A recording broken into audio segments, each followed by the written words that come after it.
Aquarians, let's say कि आज आप जिस भी पर्सन के बारे में सोच रहे हैं वो आपके बारे में क्या सोच रहा है और आने वाले 24 घंटे में आपके कनेक्शन में क्या सब होने वाला है। ये एक timeless collective energy check in है, डेली टैरो के मैसेजेस हैं। अगर आपसे रेजोनेट होते हैं आप इन्हें सुनिए, अगर नहीं तो आप इन्हें छोड़ दीजिए। एक्यूरेसी ऑफ रीडिंग के लिए अपने पर्सन का 3 बार नाम लेके आप इस वीडियो को देख सकते हैं, या फिर आप उन्हें विजुअलाइज करने के बाद इस वीडियो को देख सकते हैं। Okay, so let me check, जिस भी पर्सन के बारे में आप सोच के वीडियो देख रहे हैं उनकी करंट फीलिंग्स, करंट एनर्जीज आपके लिए क्या है। We have 4 of coin, 8 of swords, judgement, 10 of swords. देखो एक्वेरियस, आपको शायद बुरा लगे लेकिन मुझे लग रहा है कि इस पर्सन ने इस रिलेशनशिप को दी एंड मान लिया है। हो सकता है, मतलब हो क्या सकता है, ज़्यादातर लोगों की एनर्जी वही आ रही है कि आप लोग कांटेक्ट में नहीं हो और ये पर्सन जो है वो सोचते हैं या उनकी फीलिंग में आ रहा है कि अब ये कनेक्शन में कुछ नहीं हो सकता, ये ख़त्म हो चुका है, ये कनेक्शन ख़त्म हो चुका है, ऐसा उन्हें लगता है। विद दिस 8 ऑफ सोर्ड्स, देखो ये 8 ऑफ सोर्ड्स से 10 ऑफ सोर्ड्स की एनर्जी में है, यानी एक टाइम पे ये पर्सन सोचते थे कि शायद कुछ होगा, बात निकलेगा, कुछ हो जाएगा, दोबारा से हम बात करेंगे। थोड़े से इनसिक्योर थे इस कनेक्शन को लेके कि पता नहीं क्या होगा, पर उम्मीद थी। लेकिन आज की तारीख में जब मैं ये रीडिंग कर रही हूँ, जब आप ये रीडिंग सुन रहे हैं, तब उनको वो एक उम्मीद जो थी वो भी ख़त्म होती दिखती है और उन्हें लगता है कि अब इस कनेक्शन में कुछ नहीं हो सकता। हो सकता है ये व्यक्ति किसी और कनेक्शन की तरफ बढ़ गए हैं, आप पास्ट हो गए इनका।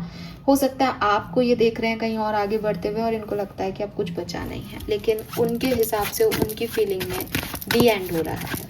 ठीक है, अब आप कहोगे कि मैम क्या ये हमारे लिए कुछ नहीं सोच रहे। फिर अगर इस व्यक्ति के मन में, दिमाग में, इनकी फीलिंग में ही मुझे ये एनर्जी मिल रही है कि ख़त्म हो गया मेरा और उसका रिश्ता, अब इसका मतलब ये आपके बारे में सोच रहे हैं। अभी ऐसी एनर्जी नहीं मिल रही कि वो कहीं और हैप्पी हैं, आप ही के लिए दी एंडिंग दिख रही है। इसका मतलब अभी है तो यही। इनसिक्योरिटी भी दिखती है 4 ऑफ पेंटिकल से, लेकिन मतलब एक बहुत लंबा समय वेट किया है उन्होंने और फिर अब क्लोजर दे रहे हैं वो, ऐसा कुछ लग रहा है यहाँ पे। ओके, अगर आप साथ में हैं, कम्युनिकेशन में हैं, what they actually feel.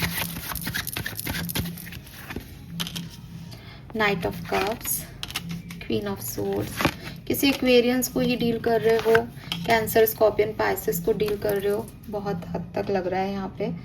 Sagittarius भी हो सकता है कोई। तो अगर आप साथ में हो तो देखो नाइट ऑफ कप्स और किंग ऑफ कप्स दोनों आ गए। तो अगर ये पर्सन अपने इमोशंस आपसे शेयर नहीं करते थे या कहीं और इनका ध्यान था, तो आज के दिन इनका ध्यान आपकी तरफ दिख रहा है, इनके इमोशंस भी आपके लिए स्ट्रांगली दिख रहे हैं। लेकिन ना, ये ऐसे पर्सन है जो इमोशंस दिखाते हैं, प्यार करते हैं, लेकिन इनको रोमांटिक नहीं कहा जा सकता। क्वीन ऑफ सोर्ड्स थोड़ी कोल्ड वाइब देता है कि हाँ है प्यार, तो अब आई लव यू थोड़ी बोलता रहूँगा तुम्हें सुबह से शाम तक, एक ऐसी वाली एनर्जी है कि है प्यार है, तुम जो कहोगे वही, रेस्टोरेंट में खाना खाएंगे, तुम्हें गिफ्ट चाहिए तो मैं गिफ्ट भी ला दूंगा। लेकिन वो जो रोमांस है वो इस पर्सन की एनर्जी में नहीं आता, या ये कहूँ कि है तो सही अंदर, लेकिन वो नहीं दिखाया जाता है। क्यों नहीं दिखाया जाता है? क्योंकि ये पर्सन किसी और चीज़ में भी इन्वॉल्व है आपके साथ साथ, क्योंकि ये पर्सन चैलेंजेस से गुजर रहे हैं, क्योंकि इनको अपना करियर में भी पैसा भी कमाना है, इनको अपना फैमिली भी चलाना है। तो उस वजह से ये उतने रोमांटिक नहीं हो पाते आपके साथ, लेकिन फीलिंग प्यार की है, कप्स की एनर्जी है। कभी कभी कोल्ड बिहेव करते होंगे, लेकिन बिकॉज ऑफ अदर प्रॉब्लम्स। और ये इनकी फीलिंग भी यही है कि यार ये सब चीज़ें चल रही हैं, अब इसको प्यार कैसे दिखाऊंगा, क्या कैसे बताऊं इसको कि प्यार करता हूँ। इसी तरह का व्यक्ति का सोच है यहाँ पे। ओके, सेपरेटेड लोगों के लिए क्या है, क्योंकि वो पूरी रो मेरे को सेपरेटेड लोगों की लग रही है, तो डेफिनेटली बहुत पेन में है आपके पर्सन कहीं ना कहीं। फिर भी मैं देख लेती हूँ कि क्या फील कर रहे हैं आपके पर्सन अभी। We have the lovers,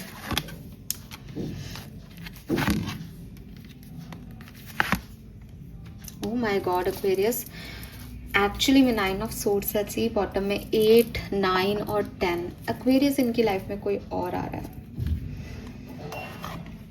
third party situation है यहाँ पे। क्लियरली थर्ड पार्टी सिचुएशन है और शादी हो रही है इनकी, लेकिन ये आप में है, ये आप में है। ये थर्ड पार्टी के साथ होते हुए भी आप ही के साथ का क्लोजर दिमाग में रख रहे हैं, ओवर थिंक कर रहे हैं आपको लेके, लेकिन इनकी लाइफ में चॉइसेस हैं। S of cup and S of swords के साथ ये कहीं और भी देख रहे हैं, और इसीलिए शायद अब इस व्यक्ति को लग रहा है कि अब एक्वेरियस के साथ कुछ नहीं हो सकता, अब दूसरी चीज़ों पे फोकस करो, अब निकलो इस एनर्जी से, कुछ बचा नहीं है यहाँ पे, और दूसरे लोग हैं इनके चारों तरफ। ठीक है, let me clarify third party के लिए इस पर्सन की फीलिंग्स, थर्ड पार्टी के लिए इस पर्सन की फीलिंग्स, एक्वेरियस के पार्टनर की थर्ड पार्टी के लिए फीलिंग क्या है। हाँ, एक्वेरियस के लिए फीलिंग क्या है। देखो एक्वेरियस, ये आपके साथ कुछ गलत नहीं करना चाहते, लेकिन थर्ड पार्टी में आप देख लो कमिटमेंट है, शादी है, मे बी मैरिज कर रहे हैं, मैरिज के लिए कोई मैरिज आपसे नहीं कर सकते, इससे कर सकते हैं, ऑलरेडी मैरिड हैं, कुछ तो है जो ज़्यादा कमिटमेंट दिखा रहा है। वो चाहते नहीं है आपको छोड़ना एक्वेरियस, लेकिन विद दिस जस्टिस बैलेंस तो उन्हें करना पड़ेगा। और अब अगेन अगर उनकी शादी हो रही है, उनके पास कोई चॉइस है, आपसे उनकी बातचीत नहीं हो रही, उन्होंने बहुत कोशिश की, तो अब वो आगे बढ़ रहे हैं। ओ माय गॉड, ये तो कुछ ज़्यादा ही ड्रामेटिक रीडिंग है, पता नहीं किससे रेजोनेट होगी। अगले 24 घंटे में देख लेते हैं, मैं इस कहानी को बढ़ाऊंगी नहीं, और हो सकता है किसी से रेजोनेट नहीं करे, पता नहीं किसके लिए एनर्जी है, पर ये है यहाँ पे, ऐसा आ रहा है तो मैं तो ऐसा ही बोलूँगी। अगले 24 घंटे जो साथ में हैं उनके लिए बहुत अच्छा टाइम है, बहुत बढ़िया टाइम है, इक्वल गिव एंड टेक होगा, इमोशंस फुलफिल्ड होंगे। ये वो व्यक्ति भी है ना जो अपने इमोशंस ज़्यादा दिखाते नहीं है, तो मेरे ख्याल से 24 घंटे में दिखाएंगे, 24 घंटे में पॉजिटिविटी आएगी आपके रिलेशनशिप में। सेपरेटेड लोगों का एक्शन, पेज ऑफ कॉइन,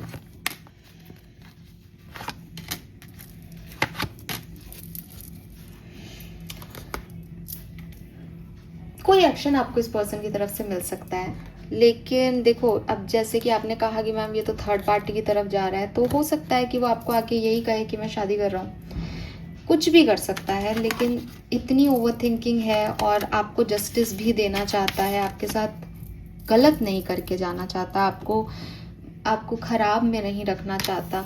इसलिए इस व्यक्ति का कोई मैसेज या डायरेक्ट आपके पास कोई मैसेज नहीं आए तो कोई इन्फॉर्मेशन आपको मिल जाए, कोई स्टेटस आपको दिख जाए, कुछ भी ये व्यक्ति का आपकी तरफ आ सकता है। ओके, तो yes Aquarius, this is all for you. Thank you so much मुझे सुनने के लिए। चैनल को लाइक और सब्सक्राइब कीजिएगा। Bye bye.